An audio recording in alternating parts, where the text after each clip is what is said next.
Will Nano live up to expectations? Dun, dun, dun. That is the big question, right? Our expectations are pretty high. They are pretty high. And we'll get into that story coming up here. 6:23, free money question of the day. We're going to do one. I'm going to try to do one each hour this morning at 6:30 at 35. So 6:35, 7:35, 8:35. A free money question of the day. There's a chance to win $100, $200, or $300 in cash. Have you heard this PSA? I don't know how you couldn't, because it's on TV, it's on radio, it's all over the place. Have you Zika virus and ticks, and there are rabid animals in there. This is the problem that I'm having. One PSA will tell you, be careful of wooded areas. Be careful, dress up, make sure you're in some sort of a protective gear.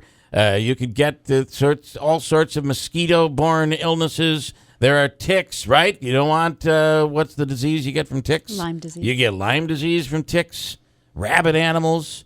And now you have one PSA telling you, beware, do not. So you've got people like, do not. You're not going in the woods. You're not taking a walk down that path. They don't say don't take a walk down the path. No, they just say they be cut scare off. the daylights out of parents. And then they have this wonderful little PSA telling you the opposite. Oh, come on out. It's beautiful. The owls will be hooing and the chipmunks and the squirrels. I can get that crap in my backyard. You could pitch a tent in a tree. Spend the night in the forest. Spend the night. It's beautiful in the forest. And of course, there's always that one scary old guy that's like, don't go in there. Yeah, There's too many in there. And that's what all of the warnings are telling you. Christine, I'm not saying it's not good to go in the woods. I grew up in the woods practically. I mean, I was like a woods boy. As kids, you would walk through the woods. As kids, you build forts in the woods, and you'd take trees down, or you'd climb trees, and you'd do all of these things. You didn't get ticks. We didn't. All of this stuff. Today, though, I'm telling you, the warnings are, and oh, by the way, if the ticks and skeeters don't get you, the sunshine will. It is just, on one hand, they're telling you to go out and experience this. On the other hand, the misery you'll receive if one of these things happens. And oh, by the way, it probably will, right?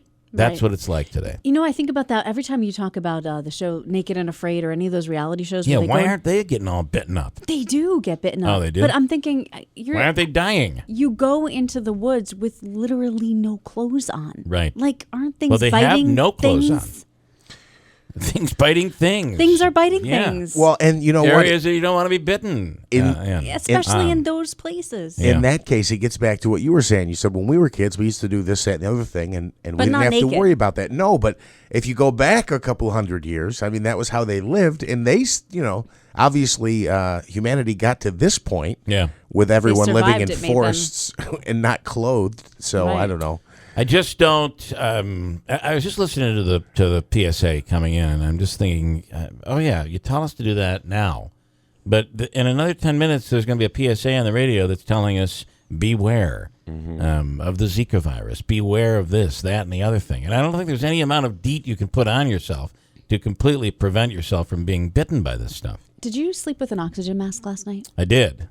Okay. I did. Why do you say that?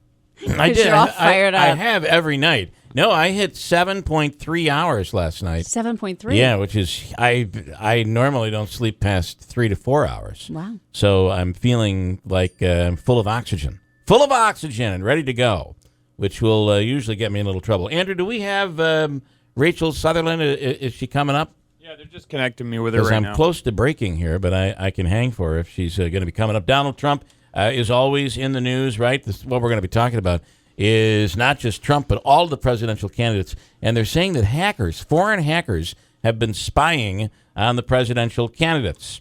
Donald Trump made some hint last night on Hannity that Bill Clinton is a rapist. And I'm not sure that that's any big surprise for anyone. But to come out and actually use the words and hint him that way is, like it or not, he's still the former president. Here's Trump. For the record, the stuff that went through with Trump, and I don't know these other stories. I know there are several stories out there that haven't been talked about with Clinton, but there was certainly a lot of news on the Monica Lewinsky thing. That's all we talked about. On the other hand, this Trump thing, now we're finding out maybe it's not all that true. Okay, Rachel is ready. Rachel Sutherland at Fox News in New York. Good morning, Rachel. Hey, good morning. So the hackers, now we're hearing they've been spying on presidential candidates. Is that the case? Absolutely. This is what, according to James Clapper, the director of national intelligence, saying that there are groups trying to get into the accounts of Hillary Clinton, apparently, and Donald Trump. He didn't mention them by name, but he said presidential candidates. We know for some time that hackers have been up to no good, like the group Anonymous has basically declared cyber war on Donald Trump. Yeah. But what makes this more disturbing, what he was saying, is that they're seeing indications that foreign governments could be backing some of these hackers. We are now in an era where I almost feel like if you are someone or have something that needs to be hidden from the world, hackers are going to be able to get into some sort of your technology. It really feels that way. No matter how strong you think your firewall is, no matter what you do, it seems like the hackers that feels like they're one step ahead. Interestingly, with this group Anonymous, they said that in declaring war against them, saying, "Dear Donald Trump, we've been watching you for a long time, and what we see is deeply disturbing." So you could, right? And I mean, what I thought was interesting is this on the television or is this in his IT stuff? Now on the Hillary side, is her stuff? Is it all secure now? It's in a bathroom. It's in a bathroom. Completely secure. Guys, that's old. I don't think that she really has a server in the bathroom anymore because she would have had to learn that that's probably not the best way to do things. One would hope, right? One would hope. But actually, the Clinton and Trump campaigns have not responded to questions about their cybersecurity, so it could be. I mean, it could be in a basement somewhere. I don't know. There's a business here in the area, and I don't know what it's called. We're looking into it. We might actually do it, but they lock you away in a room. And you're locked in this room, and your mission, this is like going on a paintball gun night or something. No paintball guns here. They lock you in a room, and your mission is to find a way out. That sounds terrible. And it does sound terrible, right? But you're going to pay someone to do this? You pay to do it. But think about, that's really what hackers do every single day. And these guys don't sleep. You put a lock on your intelligence on your phones and all of your computers, and then you're basically saying, okay, guys, try to get in. And they just relentlessly try to get in. Sooner or later, they're going to get in. I hate to say it right now, but you have to hand it to them for their determination. And if they were going to storm a building, they probably would have the guts to do it. Sure. And you know what they can do at the least of the problem is maybe bribe a candidate. They may find information that could be sensitive, and they can get them on that. Interesting. All right, Rachel, listen, if you want to do that locked in a room thing. No, I'm going to pass. You sure? It's fun, Rachel. We could hook you up. I'm get a little claustrophobic. All right, Rachel Sutherland, Fox. Thank you. Got a break. Christine has news coming right up. That thing is really cool, isn't it? You think about that business? It's Escape the Estate, it's called. Escape the Estate. You have done it. There's also high anxiety. And there's 5 wits in Syracuse. Yeah, there's a whole bunch of It's things. like a hidden door type of a deal. They're different. At 5 wits, it's different. There are different rooms that you can go into, and you have to solve puzzles and mazes and try to get yourself out.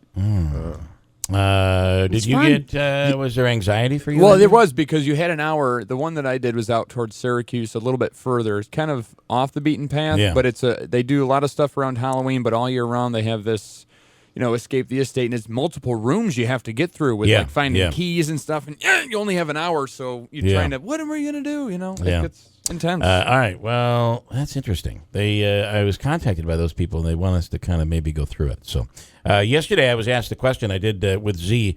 He was on the radio, plays music in the area, and does a podcast, and it's actually on FaceTime or Facebook Live. And it was on yesterday, and all sorts of personal questions. One of the questions he asked me is if you were stuck in a foxhole and you had one person that you could put in there with you, who would that person be? And I hate those questions because I never plan anything. Right. I would end up with just whoever's there. It's like, hey, we're going to work with what we have now.